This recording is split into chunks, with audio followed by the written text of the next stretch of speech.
Hello दोस्तों, मैं Amit success मंत्रा के यूट्यूब चैनल पर आपका स्वागत करता हूं।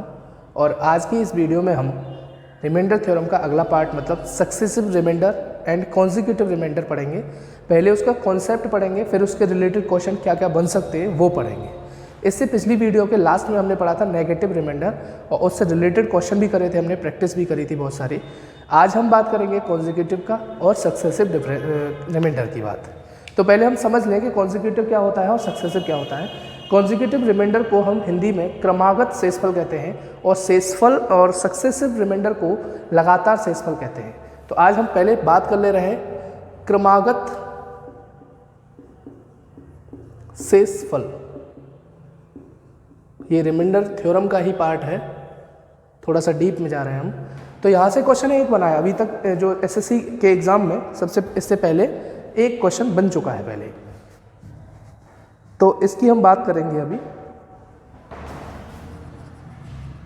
कॉन्जिक्यूटिव रिमाइंडर पहले समझो कि होता क्या है। पहले मैं इसे एग्जाम्पल से ले रहा हूं कि जब हम कोई भाग दे रहे हैं, मान लो मैंने भाग दिया 620 में 7 का भाग दिया। समझना बात को। तो जनरली हम जो भाग देते हैं तो वो भाग की प्रोसेस अपनाएंगे तो 7 का भाग 62 में देंगे, 62 में देंगे। तो 7 से 7 8 56, 7 8 जा 56। अब इसमें से इसको घटाएंगे तो कितना बचना चाहिए? 6 ही बचेगा, सब जानते हैं इस बात को। तो ये एक प्रकार का शेषफल हुआ।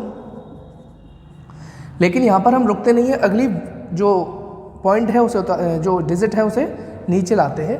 तो अब हम 0 को यहाँ ले आएंगे तो 60 हो जाएगा और फर्दर 7 से भाग देंगे और फर्दर 7 से भाग कितनी बार जाएगा? 8 बार जाएगा, क्योंकि हम जानते हैं 7 8 जा 56। और फिर से क्या बनेगा? फिर रिमाइंडर बनेगा 4। तो हमने देखा कि यहाँ पर एक रिमाइंडर तो 6 आया था, एक रिमाइंडर 4 आया।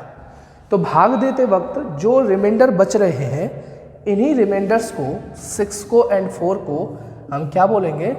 क्रमागत शेषफल, कॉन्जिक्यूटिव रिमाइंडर। क्योंकि क्रम से आ रहा है ना, ये पहले 1 आया फिर 4 आया। अब आगे जब 4 का भाग 7 में जाएगा, 7 का भाग 4 में देंगे तो जाएगा नहीं, तो वही रिमाइंडर फाइनल रिमाइंडर होगा और इसी को हम क्या बोलेंगे? Final remainder. बात समझ में आ गई होगी आपके। तो ये बहुत जनरल सी बात थी कि हमें ये सीखना था कि क्रमागत शेषफल जो होता है वो क्या होता है कि जब हम भाग दे रहे होते हैं किसी भी प्रोसेस में, किसी भी संख्याओं में, तो जो बारी बारी से जो रिमाइंडर आते जाते हैं भाग की प्रोसेस में, जो बीच में रिमाइंडर आते हैं, उन रिमाइंडर्स को, उन शेषफल को क्या बोलते हैं? क्रमागत शेषफल बोलते हैं, कॉन्जिक्यूटिव रिमाइंडर बोलते हैं। बात समझ में आ गई होगी, आप लिख सकते हैं इसे और स्क्रीनशॉट ले सकते हैं। अब इस पर जो क्वेश्चन बनता है उसकी चर्चा करेंगे, क्योंकि हमें मतलब क्वेश्चन से है, कॉन्सेप्ट हम समझ गए हैं कि रिमाइंडर होता क्या है, कॉन्जिक्यूटिव रिमाइंडर क्या होता है ये हम जान गए हैं। अब इस पर क्वेश्चन कैसे बनता है वो देख लीजिए। एक क्वेश्चन पूछा भी गया है एसएससी में, आप वही डिस्कस करेंगे हम। अच्छा, एक चीज़ और समझ लो कि यहाँ पर एक बात समझना बहुत ज़रूरी है कि जैसे हम अभी ये क्वेश्चन कर रहे थे कि 7 का मैं भाग दे रहा था तो 8 टाइम्स गया था। अब ये जो 56 होता है, आप इस बात को समझ रहे हैं, तो 7 8 जा 56, 7 8 जा 56। तो ये जो 56 है वो 7 का मल्टीपल होगा कि नहीं होगा? मतलब डिवीजर का ही कोई ना कोई मल्टीपल होता है।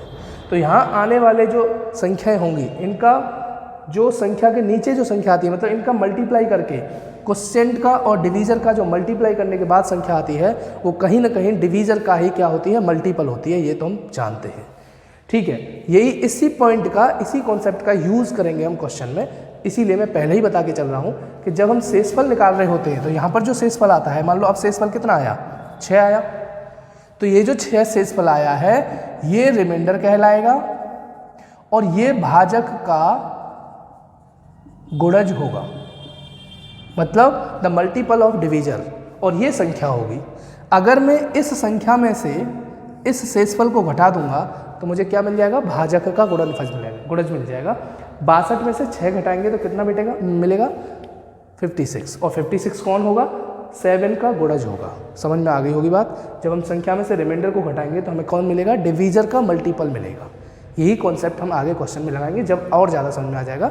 आप पहले क्वेश्चन देख लें। अभी हम ये सीख चुके हैं कि कॉन्जिक्यूटिव रिमाइंडर क्या होता है। भाग की प्रोसेस में, in the process of division, जो कंटिन्यूसली रिमाइंडर बचते जाते हैं, जो क्रमागत रूप से रिमाइंडर आते जाते हैं, उन रिमाइंडर्स को हम क्या बोलते हैं, कॉन्जिक्यूटिव रिमाइंडर कहते हैं। तो अब इस पे देखिए क्वेश्चन देख ले रहे हैं। अच्छा, अगर बात समझ में ना आई हो तो एक क्वेश्चन और देख लो, मतलब एक एग्जांपल और देख लो। जैसे मैं कोई भी संख्या ले रहा हूँ, बहुत बड़ी सी ले रहे हैं, 75 है और इसमें हम 10 से भाग दे रहे हैं। तो जब हम 10 से भाग इसमें देंगे तो कितनी बार जाएगा, 10 टाइम्स, 8 टाइम्स, 80 बचा, नीचे आएगा 80। अब देखो 80 जो है वो क्या 10 का डिवीज़र है कि नहीं, सॉरी डिवीज़र का मल्टीपल है कि नहीं, तो 10 डिवीज़र का मल्टीपल है।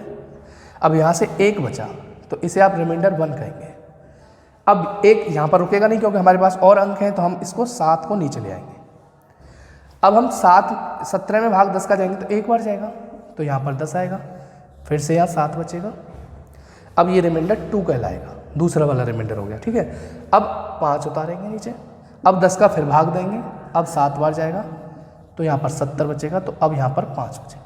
तो सबसे पहले वाली कंडीशन में कौन सा रिमाइंडर था, ये था 1। दूसरी वाली में क्या था, 7, और तीसरी वाली में क्या है, 5। यहाँ तक थोड़ा सा कट रहा होगा, देखिए यहाँ तक दोबारा देख लो कि यहाँ पर जो बच रहा है वो 7 है, और यहाँ पर 5 लाने पर यहाँ पर कितना हो जाएगा, 70 हो जाएगा, तो ये 5 बचेगा। अब आप यहाँ से जस्टिफाई कर रहा हूँ, 1 यहाँ से रिमाइंडर मिला, यहाँ से 7 रिमाइंडर मिला, और यहाँ से 5 रिमाइंडर मिला, तो ये आपके जो 1, 7 और 5 हैं ना, यही क्रमागत शेषफल कहलाए जाएंगे, मतलब कॉन्जिक्यूटिव रिमाइंडर, यही आपके कॉन्जिक्यूटिव रिमाइंडर कहलाते हैं। अब हम इस पर क्वेश्चन लिख ले रहे हैं। क्वेश्चन कैसे पूछा गया था वो देख लो। क्वेश्चन एक बार पूछा गया है एग्जाम में, और आप उसी क्वेश्चन को हम बात कर रहे हैं क्योंकि ये प्रीवियस एग्जाम में पूछा गया है। क्वेश्चन है कि 64329 संख्या को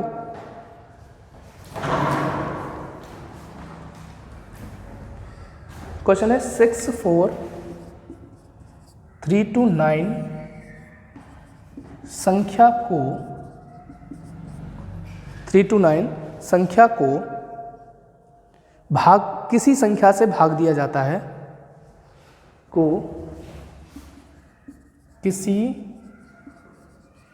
संख्या से भाग दिया जाता है तो क्रमशः या क्रमागत शेषफल, बात समझ लें, तो क्रमागत शेषफल, अभी मैं इसे इंग्लिश में डिक्टेट कर दूंगा, आप देखते जाएं। 175, 114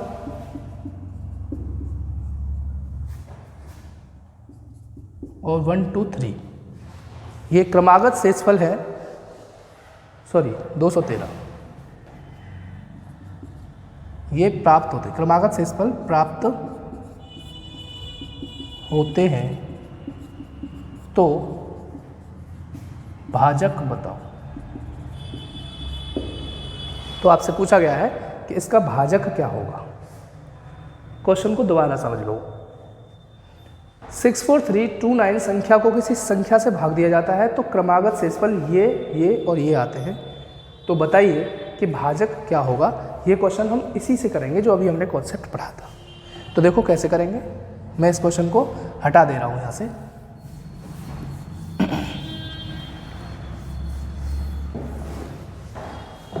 देखिए कैसे क्वेश्चन सॉल्व करेंगे। पहले उस संख्या को लिख लो जिस संख्या में हम भाग दे रहे हैं, 64329। अब यहाँ पर कोई डिवीज़र है, हमें ये नहीं बताया गया, उसने कहा किसी संख्या से भाग दे रहे हैं, लेकिन हमें ये पता है कि इनकी जो रिमाइंडर आ रहा है वो क्रमशः क्या क्या है, 175, 114 और 213, ये हमारे क्रमागत रिमाइंडर है। हमें लेकिन ये नहीं पता कि भाजक क्या है इसका, और वही निकालना है। तो आपको सोचना ये होगा कि अगर 175 जो रिमाइंडर आ रहा है वो इन 3 संख्याओं से आ रहा होगा, भाई इन 3 अंकों को लेकर के ही तो आ रहा होगा, संख्या नहीं 3 डिजिट से आ रहा होगा, क्योंकि 3 डिजिट का रिमाइंडर है तो हमने भाग भी 3 डिजिट्स में दिया होगा। तो 175 पहला रिमाइंडर है, this is the first remainder, जो क्रमागत में फर्स्ट शुरू होती है। अब ये रिमाइंडर आया होगा तो डिवीजर कितना रहा होगा, मतलब डिवीजर का जो मल्टीपल यहाँ आता है वो कितना रहा होगा, इसमें से घटा दो। तो जब आप इसमें से घटाएंगे 13 में से 5 गया तो 8 बचा, यहाँ इसका 8 हो जाएगा तो 6 बचेगा, और यहाँ पर आपका 2 होने के कारण 4 हो जाएगा। अब मुझे ये पता चल गया कि जो डिवीज़र का हमने भाग इधर क्वेश्चन से गुणा करके लाए होंगे वो 468 रहा होगा, उससे रिमाइंडर हमारा ये बच रहा होगा। फिर हम क्या करेंगे, उसका एक नंबर उतारेंगे, एक जो डिजिट है वो दूसरी आगे नीचे ले आएंगे। अब हमारे पास कौन सा रिमाइंडर बच रहा है, अब हमारे पास 114 बच रहा है। तो 114 बच रहा है तो इस 114 को यहाँ पर घटा करके देखेंगे, क्योंकि ये जो 114 आ रहा होगा रिमाइंडर आ रहा होगा। तो अब इसमें से इस 114 को घटाएंगे तो हमें फिर डिवीजर का मल्टीपल मिलेगा। अब आप घटाइए, इस पे क्या बचेगा, 1638 बच रहा होगा। घटा लो, 12 में से 4 गया तो 8, या 4 1, हाँ ठीक है, तो 1638 बचा। अब हम क्या बचेंगे, एक नंबर और बच गया, अब उसे हम नीचे ले आएंगे और अब फिर डिवीजर का भाग दे रहे होंगे तो हमें 213 मिल रहा है। तो 213 जब मिल रहा होगा तो यहाँ डिवीजर कितनी बार मल्टीपल हो रहा होगा, ये कट गया 4 6, यहाँ बचा 3 और यहाँ बचा 936। यहाँ तक आपकी समझ में आ गया होगा। अब मैं ये कह रहा हूँ कि पहला जो डिवीजर का मल्टीपल है वो ये है, दूसरा जो डिवीजर का मल्टीपल है वो ये है, और तीसरा जो डिवीजर का मल्टीपल है वो ये है, 963, 1638 और 668। तो आपको ये देखना है कि जो हमारा डिवीजर रहा होगा वो इन तीनों के HCF के बराबर होगा। क्योंकि जैसे मैं आपको कहूँ, जैसे मैं 5 का भाग दे रहा हूँ किसी में, मान लो 99 में दे रहे हैं, तो 5 का भाग हम यहाँ देंगे तो कितनी बचेगा, 5 एकन 5, 4 बचेगा, फिर 9 लाएंगे, फिर 5 का देंगे, 5 9 45, फिर यहाँ से 4 बचेगा, तो अब हो गया। अब आप ये देख रहे हैं कि यहाँ पर 5 एकन 5, तो 5 रिमाइंडर का ये जो 5 आ रहा है वो डिवीजर का मल्टीपल है, और यहाँ जो 45 आ रहा है वो भी डिवीजर का मल्टीपल है। तो ये जो डिवीजर है वो इन दोनों का HCF हो रहा है कि नहीं हो रहा है। 5 और 45 का जो मल्टीपल जो HCF है वो 5 आ रहा है, इसलिए डिवीजर कौन हो रहा है, HCF। तो यहाँ पर भी हम वही काम करेंगे कि 468, यहाँ से कौन सा आया 1638, और यहाँ से 936, इन तीनों का जो HCF होगा वही हमारा डिवीजर होगा। अब सोचने की बात यह है कि जो सबसे छोटी संख्या है उसी के फैक्टर कर लो। तो जब हम इसको फैक्टराइज करेंगे तो 2 मल्टीप्लाई 2 का भाग दे दो, 2 एकम 2, 2 3 6 2 चौके 8, 234 इंटू 2। अब इसके हमने मल्टीप्लाई किया। देखो जब हम HCF कर रहे होते हैं तो HCF में क्या है, सबसे छोटी संख्या को टारगेट करो और सबसे छोटी संख्या के मल्टीपल मतलब जो गुणनखंड करो, फैक्टर करो। तो हमें ये पता चल गया कि 234 और 2, अगर मैं 3 का भाग देना चाहूँ तो 3 की संख्या जब भाग देंगे इसमें तो देख लो 6 और 4 और 6 10 और 8 18, 3 का भाग चला जाएगा। तो 3 का चलो लिख लेते थे, तो 3 एकम 3, 3 5 15, 3 6 18, 3 एकम 3, 3 5 15, हाँ 156 इंटू 3। तो आपको ये लग रहा है कि 2 का आंसर हो सकते हैं, 234 हो सकता है और 156 हो सकता है। लेकिन आप यहाँ समझ लो कि 156 तो इसलिए नहीं हो सकता कि रिमाइंडर कभी भी डिवीजर से बड़ा नहीं हो सकता। तो 213 156 से बड़ा है, इसलिए 156 नहीं हो सकता। तो इसका आंसर कितना रहा होगा, 234, क्योंकि 234 एक ऐसी संख्या निकल के आई जो सब में भाग जा रहा है, इसका सब में भाग जा रहा है, मतलब this is the HCF of 3 numbers. तो यही हमारा क्या हो जाएगा, डिवीजर हो जाएगा। तो हमारी संख्या क्या रही होगी, जिसका भाग दिया होगा हमने 234 दिया होगा। ये बहुत ही अच्छा क्वेश्चन था।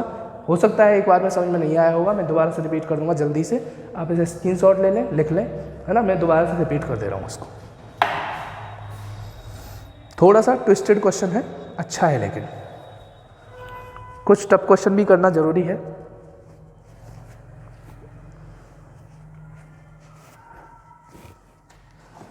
चलो देख लेते हैं फटाफट से दोबारा से और एक बार इसको। इस क्वेश्चन को समझने के लिए पहले आप छोटी संख्या से शुरुआत करेंगे। आप पहले ये पॉइंट समझ में आना चाहिए आपका कि हम जो भाग देते हैं तो करते क्या है। जैसे मान लो 1991 है, अब मैं इसमें 5 का या 15 का भाग देता हूँ तो 15 से 6 बार जाएगा, तो यहाँ पर 9 बचेगा। अब आपको समझना ये है कि ये 90 है ना, वो डिवीज़र का मल्टीपल है कि नहीं। यहाँ जो संख्या आती है वो डिवीज़र का मल्टीपल होती है। अब 9 आ गया तो अब 1 बचाएंगे, तो फिर 15 से 6 का भाग जाएगा, तो फिर से 19 आएगा। तो यहाँ पर कितना बच रहा है? अब यहाँ पर बच रहा है 1।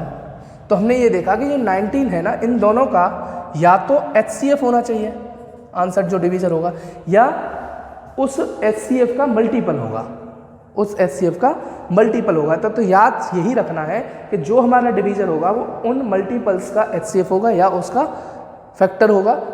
तो आप उस जो क्वेश्चन अभी जो कर रहे थे हम, उस क्वेश्चन में भी यही अप्लाई करने वाले हैं जो हमने यहाँ अप्लाई किया है। तो देखिए कैसे, 6 संख्या थी हमारी 64329, 64329, और हम भाग कितने से दे रहे थे? डिवीज़र से। पता नहीं कितने था, लेकिन ये पता था कि 175 पहली बार में आ रहा था, दूसरी बार में 114 आ रहा था, और तीसरी बार में 213 आ रहा था। ये 3 क्रमागत रिमाइंडर आ रहे थे। फोकस करिए क्वेश्चन पर, दोबारा से देखते हैं। इतना हमें पता है कि जब 3 डिजिट का रिमाइंडर आ रहा है तो हमने पहली बार में 3 डिजिट को ही टच किया होगा, और ये रिमाइंडर आ रहा है तो इसका मतलब ये घटा करके आया होगा। किस में से? जो संख्या बची हुई है इसमें से घटा के देख लो, 468 में से घटा के आया होगा। मतलब 643 में से जब 648 घटेगा तब 175 आएगा। तो हमें ये पता चल गया कि ये डिवीज़र का क्या है? मल्टीपल है। अब हम अगली संख्या उतारेंगे 2, हमने नीचे ले लिया इसको। अब ये जो संख्या है इसमें हम डिवीज़र का फिर भाग देंगे, तो उसकी वजह से हमें कौन सा रिमाइंडर मिलने वाला है? कॉन्टिन्यूस 114। अब ये कैसे आया होगा? इसमें से इसको घटा के देख लो, तो यहाँ से 8 बचेगा, यहाँ से 12 से 8 गया तो 4, यहाँ से 2, कितना बच रहा है आप देखें जरा। हाँ, इधर 2 आ जाएगा, कितना? 1638 बताया था। हाँ, अब इसके बाद देख लो, फिर से एक मल्टीपल, इसका एक डिजिट और नीचे ले आएंगे। अब ये देखो, ये दूसरा जो है ना, वो दूसरा भी डिवीज़र का मल्टीपल है। अब ये संख्या आई, अब हमें फाइनली बच रहा कितना है? 213। ये कैसे आया होगा? इसमें से इसको घटा करके, तो ये 9 से 3 गया तो 6, 4 में से 1 गया तो 3, और ये 936। और ये 936 जो आया है ये भी कौन सा होगा? डिवीज़र का ही मल्टीपल होगा।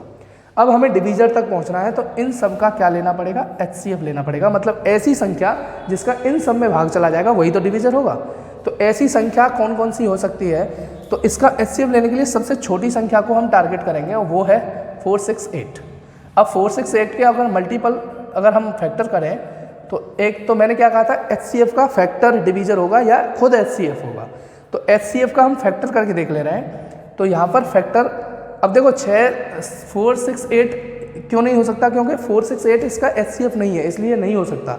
हम HCF निकाल रहे हैं, तो एक तो ये होगा और एक इसका 156 होगा। तो हमने ये फैक्टर किए। अब फैक्टर में से टारगेट हम ये करेंगे कि 156 तो नहीं हो सकता, ये डिवीज़र नहीं हो सकता, क्योंकि डिवीज़र अगर ये हो गया तो रिमाइंडर फाइनल जो आ रहा है वो 213 है, और कभी भी रिमाइंडर डिवीज़र से बड़ा होता है क्या?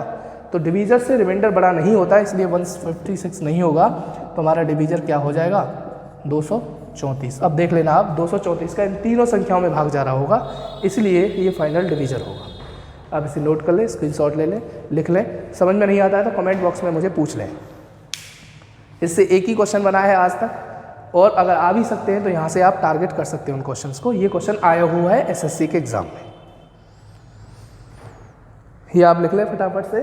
फिर मैं अगला सक्सेसिव रिमाइंडर की तरफ चलता हूँ।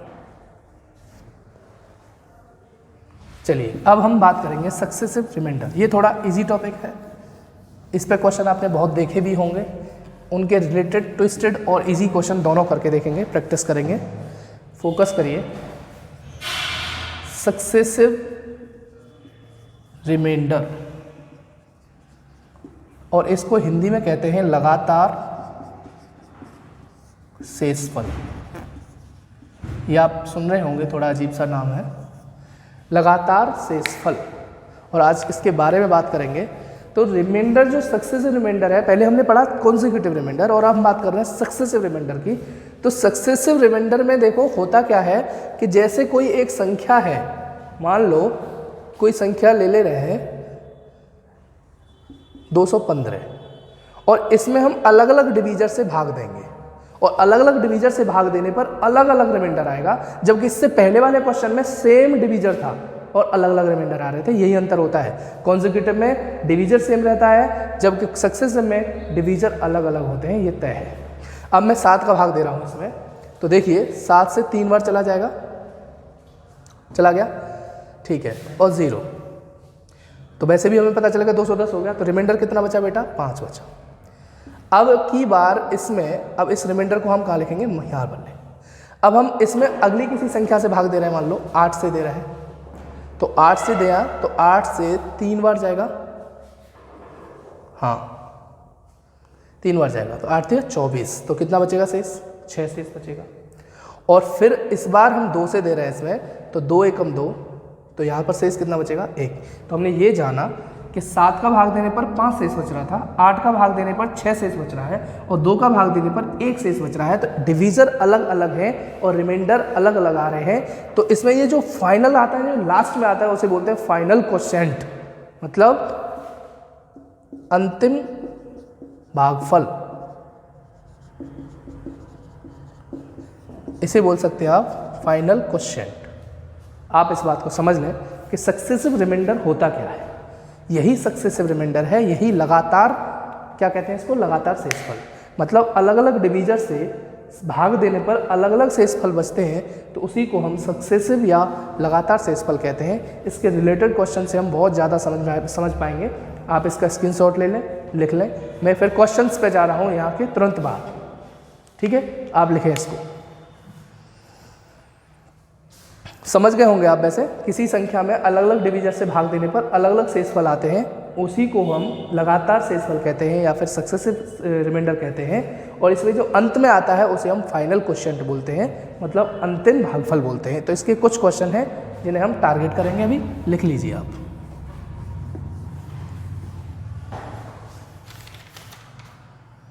लिखें, क्वेश्चन देख लीजिए जरा इसको। क्वेश्चन है, किसी संख्या को क्रमशः 7, 5 तथा 3 से भाग देने पर, किसी संख्या को 7, 5 तथा 3 से भाग देने पर शेषफल क्रमशः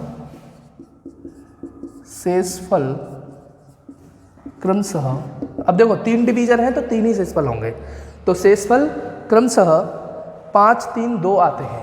कितने आते हैं, 5, 3, 2 आते हैं। ये शेषफल हमारे क्रमशः 5, 3, 2 आते हैं। समझ में आ गया होगा।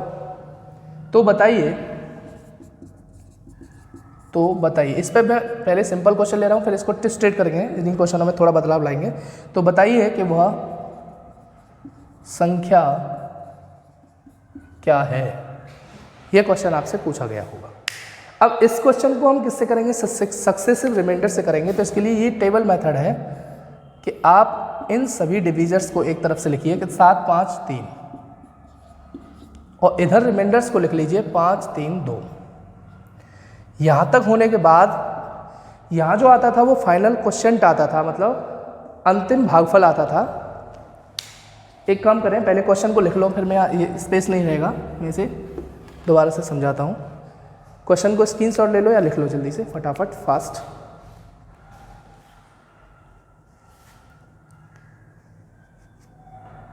चलिए क्वेश्चन को हटाते हैं। अब हमें डिवीजर्स और रिमाइंडर से मतलब है बस, और डिवीजर है हमारे 7, 5 और 3, जबकि हमारे रिमाइंडर हैं क्रमशः 7, 5, 3 है, तो 5, 3, 2 है, 5, 3, 2 है। और यहाँ पर फाइनल क्वोशिएंट रहता है। देखो इसको दो तरीके से कर सकते हैं। एक तो कुछ लोग करते हैं 1 फाइनल क्वोशिएंट लेकर के, और एक क्वेश्चन होता है, एक लेते हैं 0 से। आप किसी से करें, आप 0 लेकर के करेंगे तो उसमें फ़ायदा होगा। उसमें फ़ायदा ये होगा कि आप 0 लेकर के चलेंगे तो उससे कैलकुलेशन कम हो जाएगी। तो इसलिए हम 0 लेकर के चल रहे हैं। तो 3 का 0 से मल्टीप्लाई करेंगे, क्योंकि डिवीजर का भागफल से भाग देते हैं और उसमें शेषफल जोड़ते हैं तो ही तो डिविडेंड आता है। तो इसका मल्टीप्लाई इसमें करेंगे तो 0 हो जाएगा, और 2 जोड़ेंगे तो हमारी जो संख्या आई वो 2 आई। अब 5 के साथ करेंगे तो 5 डिवीजन 2 क्वोशेंट, 5 दूनी 10 और 3 13। अब 7 के साथ करेंगे 17, 13 7 91, और 91 और 5 96। तो हमारी जो संख्या आई है वो दरअसल 96 आई है। यही आपका आंसर होगा। आप ये बहुत ही जनरल क्वेश्चन लिया मैंने, आसान सा क्वेश्चन लिया है, अभी आगे ट्विस्टेड क्वेश्चन लेंगे, आप पहले से लिख लें। चलिए अगला क्वेश्चन और देख ले रहे हैं रिमाइंडर थ्योरम का, वही सक्सेसिव रिमाइंडर से। तो क्वेश्चन यह है कि किसी संख्या को लगातार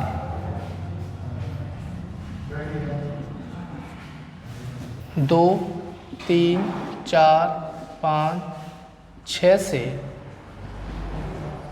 भाग देने पर क्रमशः शेषफल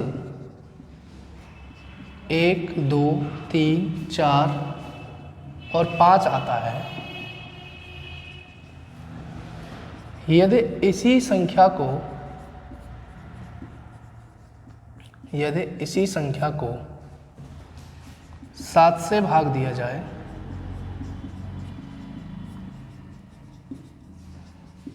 तो शेषफल क्या होगा? यदि फाइनल क्वोशिएंट मतलब अंतिम भागफल 1 हो। उसने कंडीशन डाल दी कि अगर मैं इसी संख्या को 7 से भाग दूं तो शेषफल क्या होगा, यदि फाइनल क्वोशिएंट जो हम अंतिम भागफल ले रहे थे 0 इससे पहले वाले क्वेश्चन में, तो यहाँ पर आप 0 नहीं ले पाएंगे, अब हमें 1 लेना पड़ेगा। समझ रहे हैं आप? तो इस क्वेश्चन को पहले स्क्रीनशॉट ले लें, लिख लें, फिर मैं इसको आगे बढ़ाता हूँ, इसका सॉल्यूशन दिखाता हूँ आपको, है ना। तो लिख लीजिए आप बोले, स्क्रीनशॉट ले लिया होगा। चलो अब हम इसे करते हैं, थोड़ा सा इसे यहाँ से साफ कर लें, हमें बस डिजिट की ज़रूरत है, वो हमने लिख रखी है। क्वेश्चन ये कह रहा है एक्चुअली कि कोई एक नंबर है जिसे हम 2 से, फिर 3 से, फिर 4 से, फिर 5 से और फिर 6 से भाग दें, तो उसके क्रमशः रिस्पेक्टिवली रिमाइंडर जो है वो ये बन रहे हैं। और वो पूछ रहा है कि अगर वो संख्या आप पता कर ले, अगर वो संख्या पता चल जाती है तो उस संख्या में हम 7 से भाग दें तो रिमाइंडर क्या आएगा। लेकिन फाइनल क्वोशिएंट इसका 1 दिया गया है, उसने कहा अंतिम भागफल 1 है। अब बात समझिए कि यहाँ पर हम एक कंडीशन तो ये लग गई कि हम अब यहाँ पर 0 नहीं लेंगे। अगर वो नहीं कहता कि अंतिम भागफल 1 है तो हम 0 ले सकते थे, लेकिन अब हम 0 नहीं ले सकते। तो 6 1 जा 6 एंड 5 11। हम ये क्यों कर रहे हैं? 6 का गुणा 1 से किया, फिर 5 जोड़ा। तो हम ऐसा इसलिए कर रहे हैं कि ये भाजक है मतलब डिवीजर है, और ये क्वोशिएंट है मतलब भागफल है। जब डिवीजर का क्वोशिएंट से मल्टीप्लाई करते हैं और उसमें रिमाइंडर जोड़ते हैं तो हमें क्या मिलता है? डिविडेंट मिलता है, और हमें डिविडेंट मतलब भाज्य मिलता है। तो आप ये चीज़ पहले हम बता चुके हैं कि जो भाज्य होता है वो भाजक गुणा भागफल प्लस शेषफल रिमाइंडर होता है। मतलब डिविडेंट जो होता है वो divisor into quotient plus remainder होता है। यहाँ पर हम वही काम कर रहे हैं, 6 का 1 से मल्टीप्लाई प्लस 5। अब ये 11 का 5 से 55 एंड 4 59। अब 59 का इसका मल्टीप्लाई करेंगे इधर, तो अलग से कर लो चाहे तो। ये इसमें 4 से मल्टीप्लाई करें तो 9 चक 36 से 3 4 और 5 2 236 2 3 6, और उसमें 3 और जोड़ेंगे तो कितना हो जाएगा? 239 हो जाएगा। अब इसका 3 से मल्टीप्लाई करना पड़ेगा, इसका यहाँ फिर इसे जोड़ा जाएगा। तो इसमें 3 से मल्टीप्लाई करो, 7 1 7 7 1 7। अब इसमें 2 और जोड़ेंगे तो 719 आ जाएगा। फिर इसका 2 से मल्टीप्लाई करेंगे तो 719 में 2 से मल्टीप्लाई करो, 9 से 8 3 14 33। अब इसमें एक जुड़ जाएगा तो ये आएगा। तो हमने देखा कि जो हमारी संख्या है ना वो 1439 हो 1439 हुई, और इस संख्या को, देखो इसको तो मैं हटा ही सकता हूँ, आप जानते हैं इसको। तो अब उसने कहा कि उसी संख्या को हम 7 से भाग दिया जाए तो शेषफल क्या आता है। तो इस क्वेश्चन को अब लास्ट देने के लिए, इसका अंतिम देखने के लिए, कि इसमें हमें भाग देना पड़ेगा 7 से, और 7 से जब हम भाग देंगे तो ये 14 टाइम्स 3 0 आएगा, 9 आएगा, ये 5 बार, ये आप जानते हैं भाग देना, ठीक है। तो रिमाइंडर कितना आया बेटा, 4 आया। तो इसका अंतिम जो आंसर आएगा वो कितना आएगा, 4 आएगा। हमें बस देखना यही था कि हमें उस संख्या को पता करना होगा जिस संख्या के बारे में वो कह रहा है कि इन संख्याओं से भाग देने पर ये रिमाइंडर आते हैं। तो वो संख्या क्या है, तो सबसे पहले हमने संख्या पता कर ली, फिर उसने कंडीशन दी है कि संख्या में 7 से भाग दिया जाए तो रिमाइंडर क्या आएगा, तो हमने 7 का भाग दे दिया और आंसर ला दिया। आंसर कितना आया, 4 आया। ये आप लिख लें, स्क्रीनशॉट ले लें, फिर मैं आगे के कुछ क्वेश्चन और देख ले रहे हैं इसी के रिलेटेड। लिखिए जल्दी से।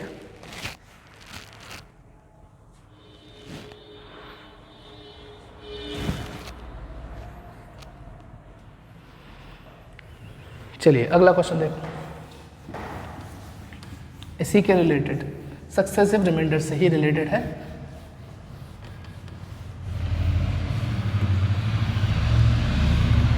देखिए क्वेश्चन है कि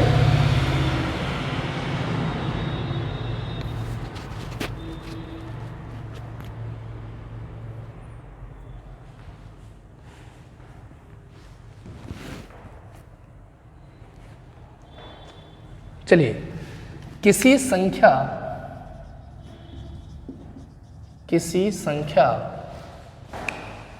को लगातार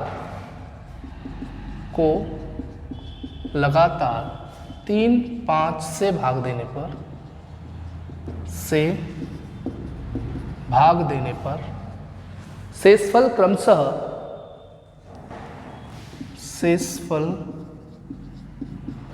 क्रमशः मतलब रिमाइंडर रिस्पेक्टिवली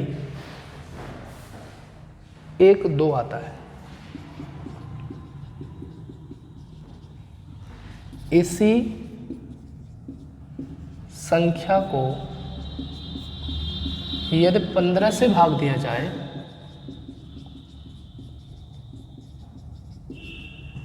तो शेषफल क्या होगा। सेम क्वेश्चन है, पिछले वाले की तरह ही है, सक्सेसिव रिमाइंडर का है। कुछ नहीं करना, वही काम जो हम पहले बता चुके हैं।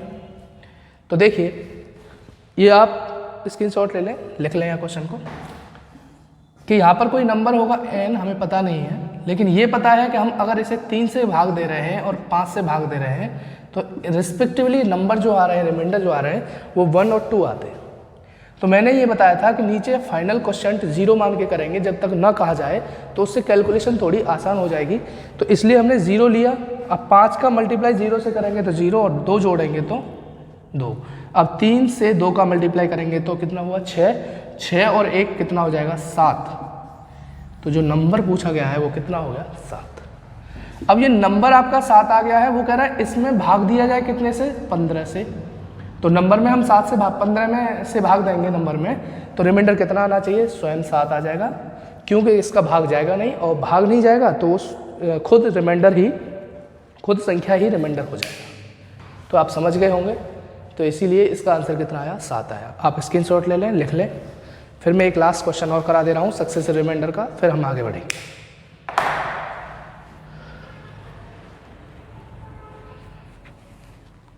चलिए अगला क्वेश्चन देखो।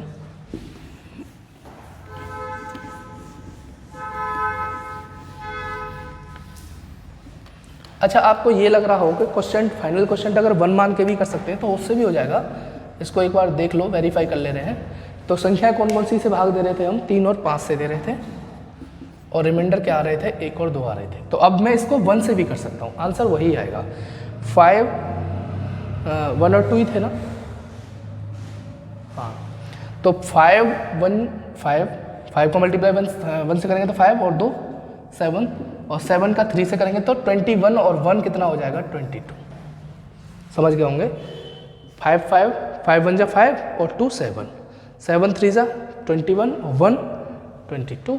तो क्या निकला, संख्या क्या निकली, 22, 22।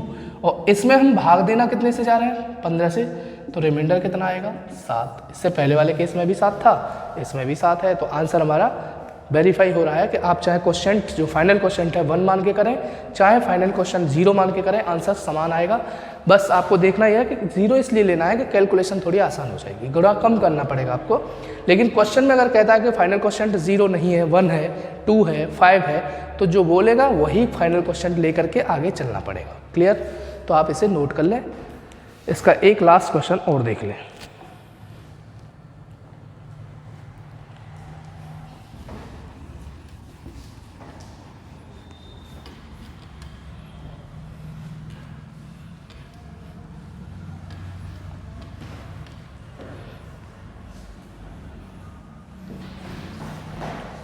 क्वेश्चन है कि किसी संख्या को 7, 5, 3 से भाग देने पर, किसी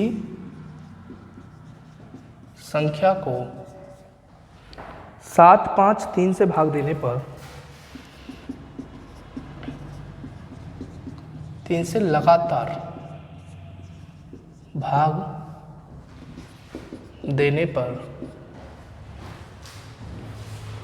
शेषफल क्रमशः 5, 3, 2 आते हैं। शेषफल क्रमशः 5, 3, 2 आते हैं क्या जी? 5, 3, 2 आते हैं। यदि इसी संख्या को, यदि संख्या को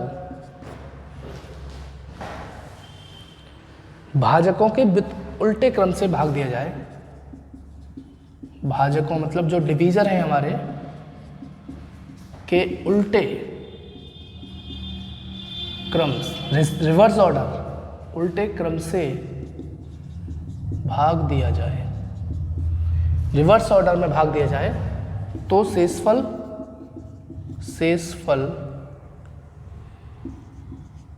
क्या होंगे? थोड़ा सा घुमाया है क्वेश्चन को।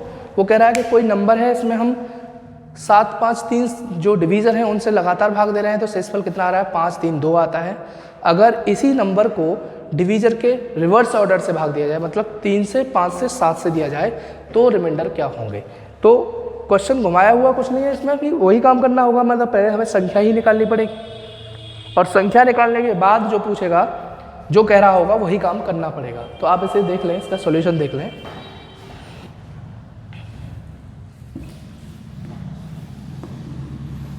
देखो इन क्वेश्चनों में क्या है कि शब्दों का ज़्यादा मतलब शब्दों की जो भाषा है, जो क्वेश्चन की जो भाषा है उस पर ध्यान देना है बस। और वो भी ज़्यादा कैलकुलेटिव नहीं है, बहुत आसानी से हम इसको इजीली सॉल्व कर सकते हैं। तो आप देख लो ज़रा इसको, क्या कह रहा है, कौन कौन से नंबर हैं हमारे, 7, 5, 7, 5 और 3। और यहाँ पर जो रिमाइंडर बच रहा है वो क्या है, 5, 3 और 2। तो पहले तो हमें नंबर ही निकालना पड़ेगा। तो नंबर निकालने के लिए तो उसकी जो दी गई कंडीशन है उनको ही फॉलो करेंगे। तो उसने कहा 7, 5, 3 से भाग देने पर 5, 3, 2 से आना चाहिए। तो इसके लिए हमने जो फाइनल क्वेश्चन है 1 भी रख सकते हैं, 0 भी रख सकते हैं। मैंने कहा कैलकुलेशन कम रहने के लिए 0 ही लो। तो अब 5, 3 का मल्टीप्लाई 0 से करेंगे तो 0 आएगा, उसमें 2 जोड़ेंगे। 5 से 2 का करेंगे तो 10 और 3 13 आएगा। 7 का 13 से मल्टीप्लाई करेंगे तो 91 और 5 96 आएगा। फाइनली हमने संख्या पता कर ली, क्या है वो संख्या 96 है। अब उसके अकॉर्डिंग चलेंगे। उसने कहा कि 96 को रिवर्स ऑर्डरिंग में भाग दिया जाए, मतलब 3 से, फिर 5 से और 7 से। तो पहले 3 से 2, 3 से जब भाग देंगे यहाँ पर तो 3 से 3 बार, 3 दूने 6, तो कितना रिमाइंडर बचा, 0। फिर 5 से देंगे तो 5 से 6 बार जाएगा, रिमाइंडर कितना बचेगा, 5 में 30 से 2 बचेगा। 5 का 6 बार करेंगे तो 30 आएगा, 30 में से जो रिमाइंडर बचेगा वो 2 बचेगा। फिर 7 का 6 में देंगे तो जाएगा नहीं, और इसका मतलब रिमाइंडर कितना बच जाएगा, 6 ही बच जाएगा। तो इसलिए आपके जो शेषफल निकल के आए हैं वो 0, 2 और 6 हैं, और यही हमारा आंसर होगा। वो कुछ भी कहता है, आपको सबसे पहले नंबर पे जाना पड़ेगा। नंबर निकालने के बाद जो क्वेश्चन की ट्विस्टिंग लैंग्वेज है उसको समझते हुए उस क्वेश्चन को सॉल्व करेंगे। जो कह रहा है वही करना पड़ेगा।